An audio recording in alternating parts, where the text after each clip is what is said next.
Today, we are reporting from the 2020 ESMO Virtual Congress. We're recapping some of the top news that are being presented during the conference, and in just a bit, we'll be speaking with Dr. Robert Coleman to get his take on the biggest abstracts in gynecologic cancers, and also with Dr. Shilpa Gupta on the latest in genitourinary cancers. Welcome to OncLive News Network. I'm Gina Morrow.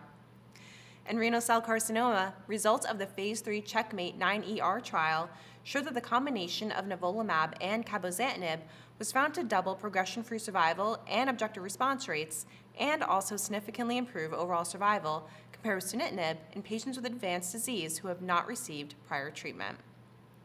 In basal cell carcinoma, the PD-1 antibody cemiplimab established encouraging clinical activity in patients with locally advanced disease who progress on or are intolerant to hedgehog inhibitors, regardless of PD-L1 expression, according to primary cohort results of a Phase 2 trial presented during the meeting. In an interim analysis of a subset of patients with intrahepatic cholangiocarcinoma harboring FGFR2 fusions or rearrangements, the oral small molecule inhibitor futibatinib was shown to be efficacious and tolerable. Investigators recorded a 37.3% objective response rate in the analysis of 67 patients with at least 6 months of follow-up. One patient had a complete response and 24 patients had partial responses. Findings from the Phase 3 IPA-TUNITY trial showed that the combination of ipasertib plus paclitaxel did not improve efficacy in patients with PIK3CA, AKT1, PTEN altered hormone receptor positive advanced breast cancer. However, follow-up for overall survival is ongoing. A subgroup analysis from the Phase 3 Javelin Bladder 100 trial demonstrated that frontline maintenance therapy with avelumab plus best supportive care provided an overall survival benefit compared with best supportive care alone across pre-specified subgroups of patients whose disease had not progressed with frontline induction chemotherapy. Avelumab was approved by the FDA earlier in 2020 for this indication. 2 Phase 2 trials in cervical cancer showcase activity with the PD-1 inhibitor balstilimab in patients with recurrent metastatic disease. As a single agent, the response rate was 14% of all patients with the disease and 19% in PD-L1 positive patients. For patients who received balstilimab plus the CTLA-4 inhibitor zalifrelimab, the ORRs were 22% and 27% in PD-L1 positive patients with recurrent and metastatic cervical cancer, respectively. A first-in-human trial showed that the novel FAP-targeted 4-1BB agonist R07122290 demonstrated an acceptable safety profile as a single agent and in combination with atezolizumab. Moreover, there were favorable pharmacokinetic and pharmacodynamic effects, and the preliminary anti-tumor activity supports further investigation and clinical trials. For more coverage of the 2020 ESMO Virtual Congress, please be sure to visit OncLive.com. Hi, we are here with Robert L. Coleman, MD, FACOG, FACS, Chief Scientific Officer at U.S. Oncology Research. He's here to discuss some of the very interesting gynecologic cancer research that is being presented at the virtual 2020 ESMO Congress. Hi, Dr. Coleman. We're so happy to be with you this morning. How are you doing? I'm doing well. It's good to see you guys again. So nice. It's great to see you. And we also want to be in person, though. I know. We do too. And we also want to congratulate you on being awarded a 2020 Giant of Cancer Care and Gynecologic Cancers. Congratulations. It's a wonderful honor. Thank you. It's very humbling. Oh my gosh. But thank you. It's very well deserved. Thank you. So now let's talk about ESMO. So obviously the meeting is virtual this year in light of the COVID-19 pandemic. What are your thoughts on the new format this year and the approach that ESMO has taken? Yeah, so it's been interesting to watch this roll out, right? Because I think the first meeting that we had to struggle with was the SGO back in March. And everything was teed up, ready to go, and then we had to make this immediate pivot. So embracing the Zoom platform and other platforms. I think I've done, 8 different forms of these video interfaces. ASCO, and then IGCS recently, which was actually a big, I think a nice step up because it was very similar to this meeting in that we have this kind of virtualized environment where you're kind of feeling like you're in the actual physical space. You have the opportunity to kind of shift between between rooms, they call them channels. And I think the IGCS and the ESMO's platform are kind of a wave of the future. It gives you a little bit more of the same feel. It's nice to have some live Q&A. I think that's kind of neat. And to make sure that we streamline the process. The recorded sessions seem to be going fairly well. But it is you miss all the networking. I know there's rooms that you can go to and chat, but I mean, you missed that part of it. So I think from the scientific exchange part, it's going better. And each one of these meetings with a little bit more time to actually prepare for the environment, these virtualized environments that IGCS and ESMO are utilizing, I think are a step in the right direction.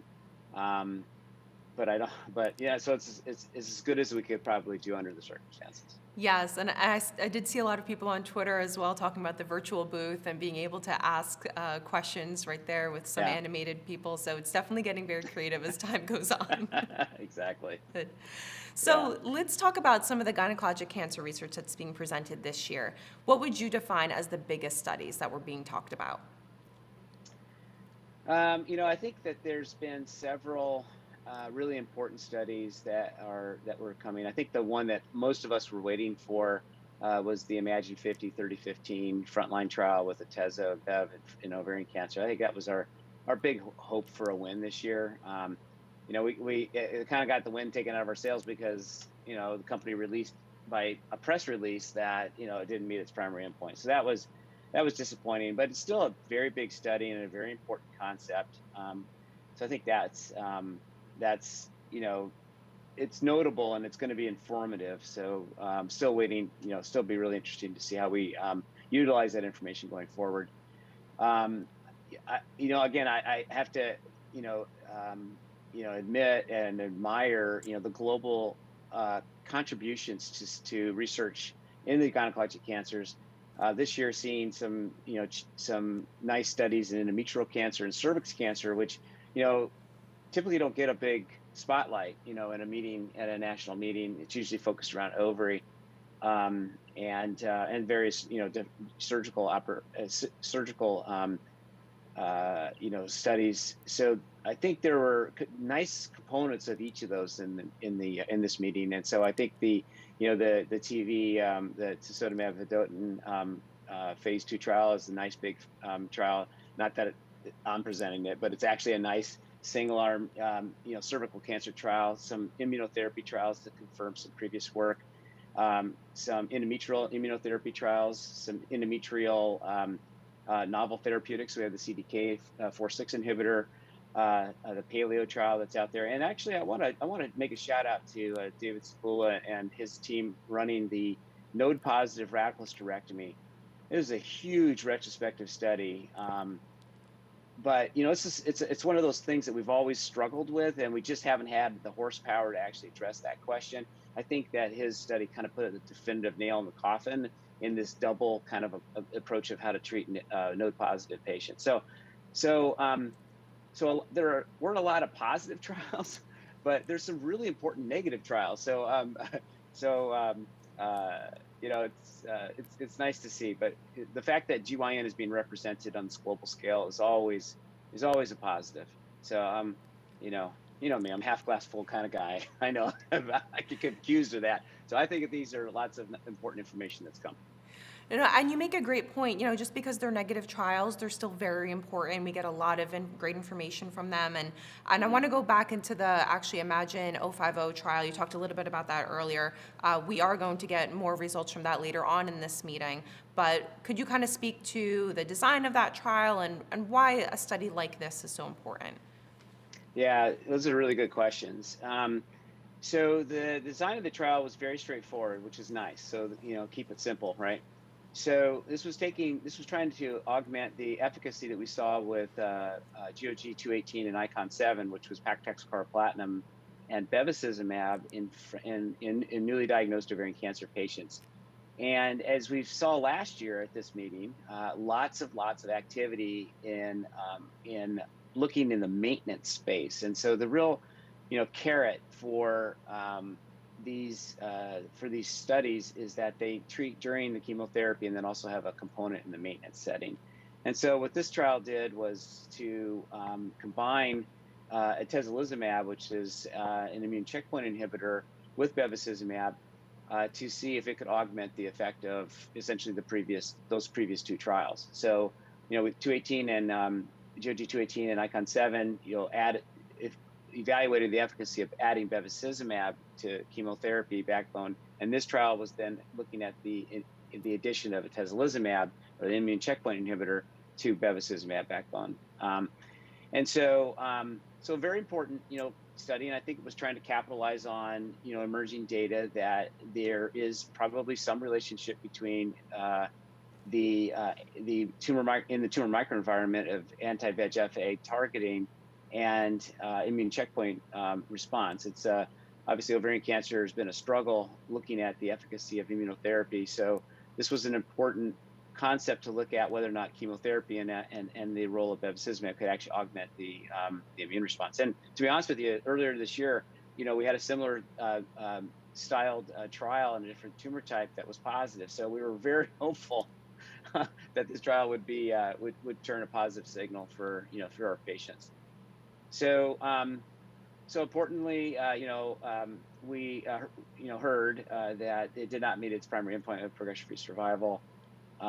There are, obviously this was a disappointment, but there's been a lot of work going back and to look at the, the subgroups, the degree of immune cell positivity, and these things will come out, in the presentation, so we can, again, build important hypotheses. And it's really important because, as you mentioned, right now there are 4 more trials in the frontline space that are looking at some form of this concept. And 3 of them are looking at triplet combinations in both the BRCA population and the BRCA wild type population, looking at PARP immunotherapy and bevacizumab with chemotherapy. So again, this, as we start to build what the optimal therapy is for frontline ovarian cancer patients, we're going to need to know how these things fit together, because we just can't throw we can't just spread all the stuff like peanut butter and hope that something sticks. Absolutely. Great analogy there. So now I do also want to get some information from you on the overall survival results of ICON 8. That's a phase 3 study of weekly dose-dense chemotherapy in frontline epithelial ovarian fallopian tube or primary peritoneal cancer. So also this is another study that's going to be presented later on, but what is the significance of this trial and what we can expect from the findings? Yeah, so again, another nice simple study, right? Looking at just the dosing fractionation, both of carbo and paclitaxel. So this study was really designed to look at a different patient cohort that was purported to show both a PFS and OS benefit in the Japanese population from the Japanese GOG. So very important trial, and basically showed that in this population, we did not see a difference in progression-free survival, no matter if we gave the paclitaxel and carboplatin in standard fractionations and dosing, or if we fractionated the weekly paclitaxel, or fractionated both paclitaxel and carboplatin. So it was really important, told us a lot of information, made us understand a little bit more about how populations could be affected differently by the same drugs. So that was an important finding. So what we saw here in this study was actually longer-term follow-up, and it's no surprise that if there's really no difference in progression-free survival, it's a very high bar for a chemotherapy strategy alone to change overall survival. Unless you sequester a group of patients and don't treat them or something. So this wasn't unexpected, but it's an important long-term outcome. And I think the other thing to remember here is when you start to look at the absolutes. So if you look at the OS differences, the OS medians here, it's 47.4, 54.1, and 53.3 months. So we're over 50 months on the median of a big population of ovarian cancer patients. All right, these are numbers that are a year longer than it was a decade ago.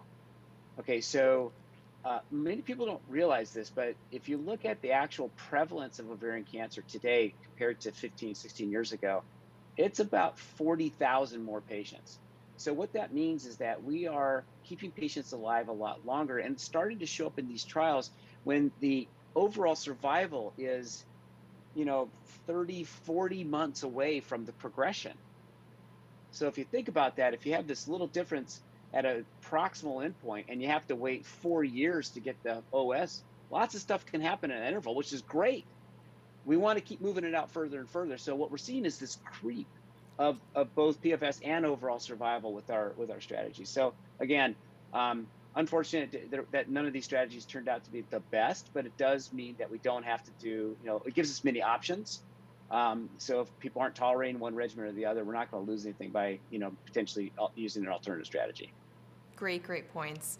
Now I want to move on to cervical cancer, and here you are the lead author of the phase 2 NOTV 204 GOG 3023 and got CX6 study. So this trial is looking at, I know it's a mouthful, this trial is I want you to read every single word of that title. So this trial is looking at tisotumab vedotin in previously treated recurrent or metastatic cervical cancer.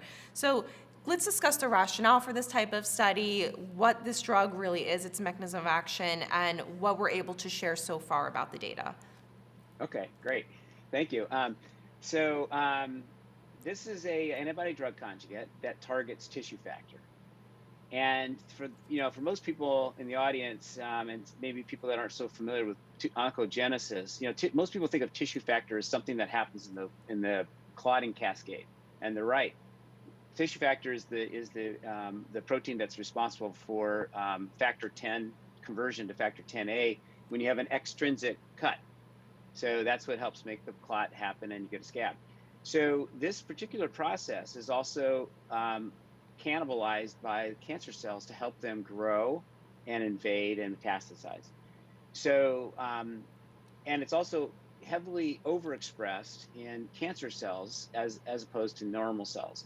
So it's one of those nice targets for an ADC, right? When you have that big differential between what's in a cancer and what's in your normal cells, then this is an opportunity to use kind of a smart bomb approach. And that's really the kind of the focus of ADCs, and they've developed quite a bit. So this is a ADC that's using tissue factor as the seeking device to get to the cancer. And then it's using a commonly used auristatin analog called MMAE as the warhead. So basically, it follows the strategy of these tumor cells having a lot of tissue factor on the surface. The antibody gets to the tissue factor, it gets brought into the cell through the endocytosis mechanism. It cleaves off the warhead, and the warhead sits in the cell and does what it's supposed to do. So in this particular way, it's kind of a spindle cell poison, causes the tumor to lyse, and because chemical is released into the microenvironment, you get a little bit of that bystander effect. And because you've now killed the cell, you've released tumor antigens, so you're hoping for a little antibody immune response. And we do see that there's antibody-dependent cyto. I'm looking. I got the same thing you got. Cytotoxicity and antibody-dependent phagocytosis. So these are important components of the immune response. So you get direct cell kill, bystander effect, immune activation, and so that's kind of the idea, the rationale. Very nice. Thank you so much. There is one other cervical cancer study I actually would like to bring up. It's with 2 single-arm studies, actually, of balstilimab alone, and then also with the CTLA-4 inhibitor zalifrelimab in recurrent metastatic disease. So what are your thoughts on those data? A little earlier data, but exciting. Yeah, again, it's great to have more options. So this study is exploring 2 hypotheses. One is the role of single agent PD-1 in this recurrent cervix cancer population, and the second looking at the combination of a PD-1 CTLA-4, just as you mentioned. And both of these, we have some preliminary evidence that they should have some type of activity. Obviously, pembrolizumab is already approved for CPS positive recurrent cervix cancer. So, we are, very excited about having, another option in this space, hopefully, as this goes through its regulatory path, as we hope, and, is demonstrating, activity that we're obviously very interested in. The combination is really kind of setting the footprint for, how we might be able to best integrate these immune checkpoints into therapy. And cervix cancer obviously is an environment that is driven by a viral infection. So we feel that this is a good tumor type to try to leverage an immune response. And if you look kind of down the road, this is going to be kind of the launching point for really a big expansion of immunotherapy-based strategies, largely following on what we've seen in other tumor types, particularly squamous cell of the lung and other immune active tumors. So we're excited to see this combination, hopefully provide a step up in response and with a safety window that is, palatable for patients and would provide an advance for our treatment plan. Definitely. These are some great points. Thank you. So what other research in this space either are you working on or other studies being presented at this year's meeting would you like to shed some light on? Yeah, I want to give a shout out to my friend Mansoor Mirza, who was presenting this morning the Paleo Trial, which is a nice look at another way to look of addressing endocrine therapy in endometrial cancer. This was a randomized phase 2 that was looking at the combination of a CDK4/6 inhibitor with letrozole. This is palbociclib, and it basically showed an improvement in all of the parameters with more toxicity, which is obviously something that we need to monitor. But it is basically confirming what we saw in breast cancer for endocrine resistance. And so, if you remember last year, we also presented data on various different endocrine strategies, looking at the PI3 kinase pathway in combination with hormone therapy, and we think that these are potentially important strategies to some of our patients with endometrial cancer, where we might even be able to avoid chemotherapy for a while, or use it as a substitute for chemotherapy. And that's kind of like the where we're hoping to go with this. For looking at endocrine resistance mechanisms that could potentially replace chemotherapy, that's a big win for us. And so we're almost to the point where we can do that head-to-head study again, even though this is a concept that was birthed 25 years ago. I think we are getting now to the point where we actually might be able to go forward with an endocrine based strategy versus chemotherapy. Yeah, that's definitely exciting, very much. Now, as a final kind of send off, how would you describe the direction that gynecologic cancer treatment is moving into? What's the most exciting aspect that maybe we can expect over the next year? Yeah, I think that in the next year, we'll probably start to see some maturation of those frontline ovarian trials. Might be still a little early, but some of those will come. Boy, there's so much stuff to talk about. This year at ESMO, kind of following on ASCO, we had also the secondary cytoreduction debate. So a trial that I was fortunate to lead with the NRG showed that secondary cytoreduction was not, did not provide a benefit to overall survival. And yet my good friend Andres Dubois presented Desktop 3, which showed that there was. And even though the surgical arms of those two trials look very similar in terms of their performance, the difference in the control arms is vast. And so one of the commitments that we made to each other in these two cooperative groups was to try to combine the data and sort through it in more detail. So I think we're going to try to work on that this next year and try to provide some more clarity in the recurrent ovarian cancer space as far as surgery goes, which we haven't really seen a lot of. Next year, we also, and another surgical topic, I know this is a little off topic, but in frontline ovarian cancer, there's been a lot of use of neoadjuvant chemotherapy. So that's chemo before surgery. And there's been a raging debate, despite the fact there's 4 negative phase 3 trials, about the surgical quality. And so the TRUST study, which is now completed its accrual, was looking at this at centers that were selected for specialization in surgical expertise. So this will be probably one of the most important frontline surgical trials that we'll see, and we hope to see that in the next year and a half, the initial data from that. So that'll be some big wins, hopefully. And again, the investigative space of novel drug development is absolutely exploding. So we're capitalizing not only on what we know about these individual diseases, endometrial cancer, ovarian cancer, cervix cancer, but we're also capitalizing on what other people have found in other solid tumors, because we're finding, as you saw this year, with the expansion of pembrolizumab's indication from MSI to MB high, across all tumor types, that we are learning from our friends to best figure out the how to leverage molecular biology for treatment. So yeah, we got a lot of stuff to talk about. Can't wait to come back and talk about some more. I was going to say, there's so much to look forward to. We're going to have to schedule this again soon. Well, great. Dr. Coleman, this was fantastic. Thank you so much for taking the time out of the crazy ESMO schedule to talk with OncLive. This was wonderful. Pleasure to be with you. Thanks for asking. We are now here with Dr. Shilpa Gupta, who is a medical oncologist in the Department of Hematology and Oncology at Cleveland Clinic, to discuss some of the pivotal genitourinary cancer abstracts that are being presented at this year's meeting. Hi, Dr. Gupta. It's so nice to see you virtually. Thank you so much for being here. Hi, Gina. Thanks for the opportunity. Yes, it's a great meeting ahead and happy to discuss the key abstracts. We're happy to have you. And there is so much going on at this year's meeting. I would love to pick your brain on some of the top abstracts that are being presented this year. Let's start with renal cell carcinoma.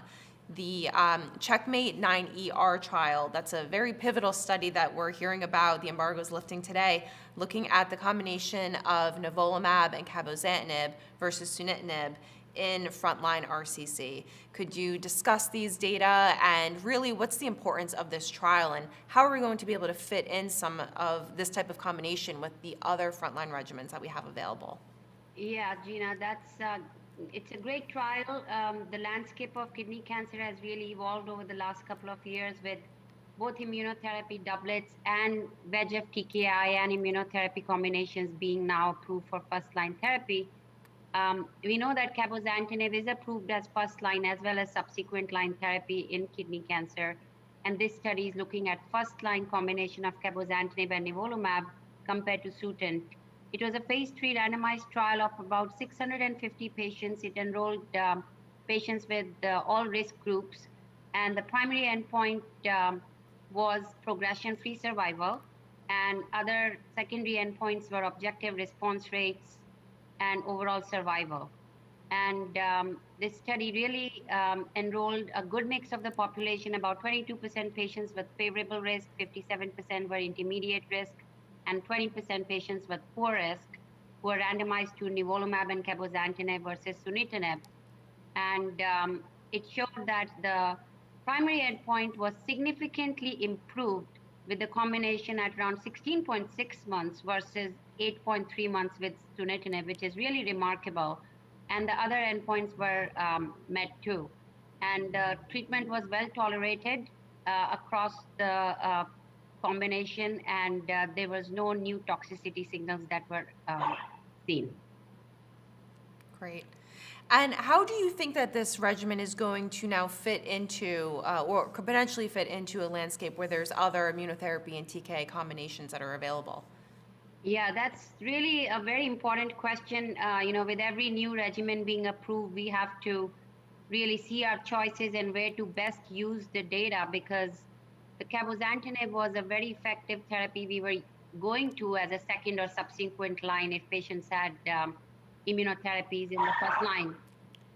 Would remain to be seen if this is approved, then I suspect this would become the go-to choice for patients, and we will have to rely on other second and third line options like novel agents and other combination therapies for use. Those are some great points. Thank you so much. Now, later on in this meeting, we're also going to get the results from the phase 2 biomarker-driven trial known as BioNIC.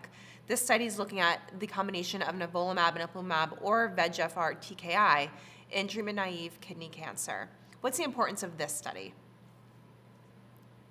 This study, in my opinion, is really very important because it's an attempt to prospectively study which treatment option may be best for a patient based on their personalized tumor characteristics. So depending on the mRNA signatures from the patient's tumors, patients are prospectively divided into 4 groups based on the molecular groups to receive either nivolumab alone, nivolumab and ipilimumab, or nivolumab and ipilimumab followed by nivolumab alone, or a tyrosine kinase inhibitor. And this really would provide some crucial insights as to which patients may be best suited for which therapy.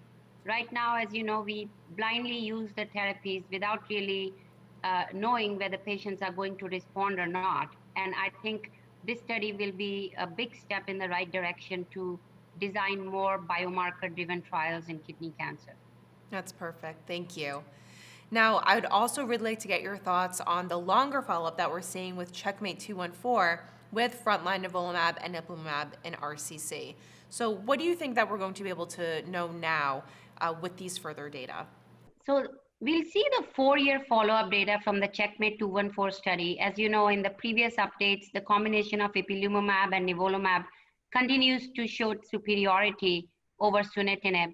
And in the 4-year follow-up data, the hazard ratio remains 0.69, and the combination continues to be superior.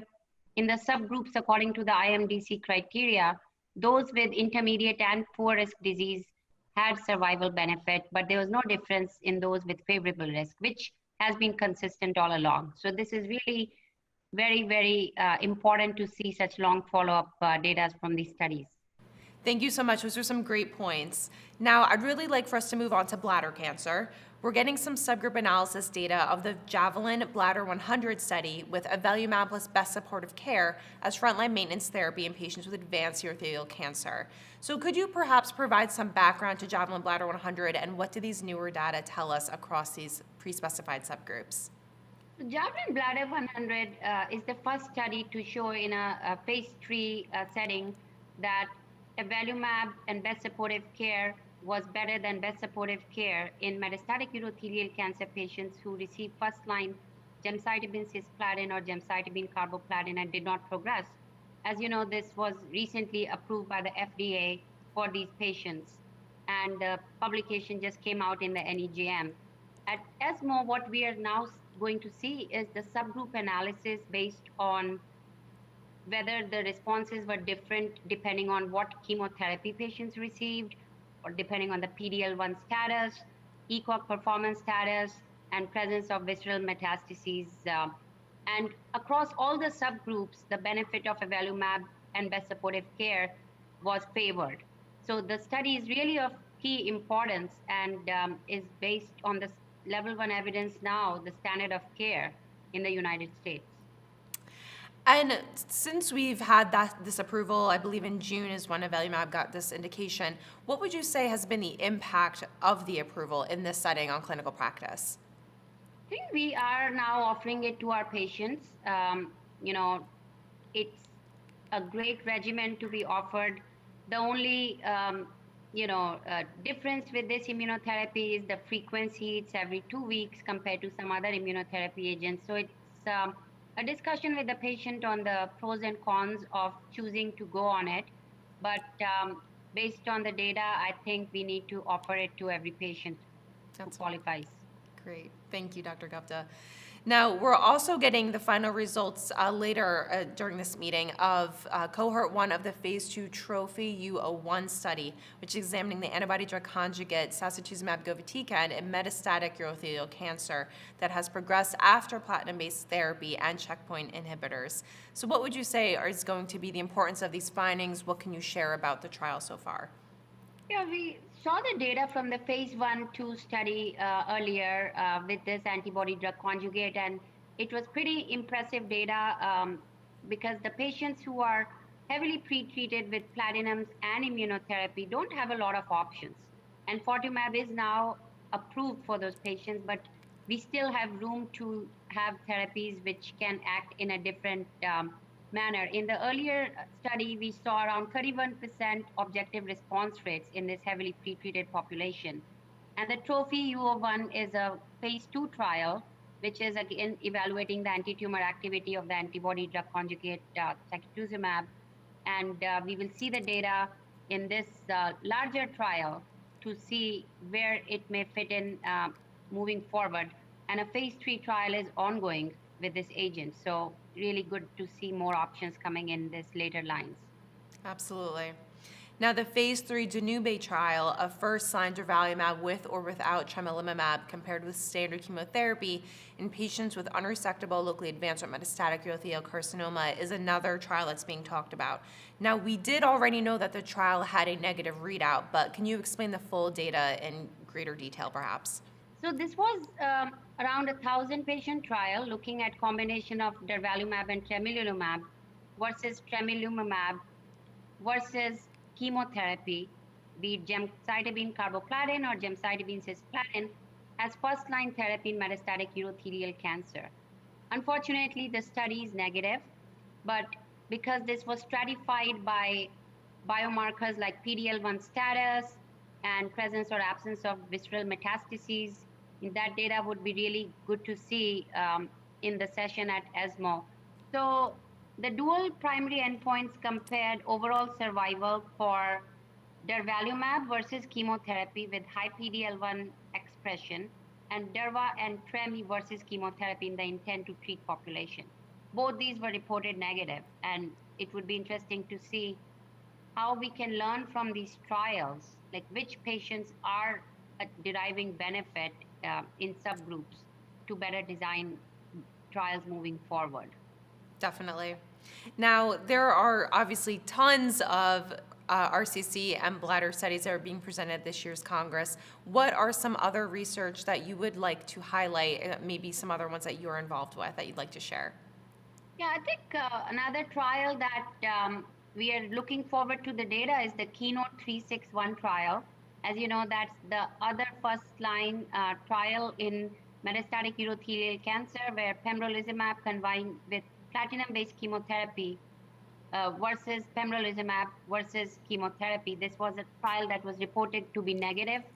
And earlier we saw that IMvigor 130, where atezolizumab and chemotherapy combination was used, met the progression-free survival endpoint, but not the OS endpoint yet.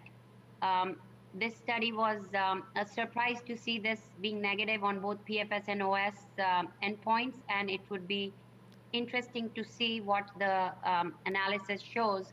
This again brings us to the point that combining chemotherapy and immunotherapy up front does not seem to be as promising as using platinum-based chemotherapy followed by maintenance immunotherapy. So there's a lot to learn from these trials, and I think the field is moving in the right direction by getting enough evidence as to what works and what doesn't.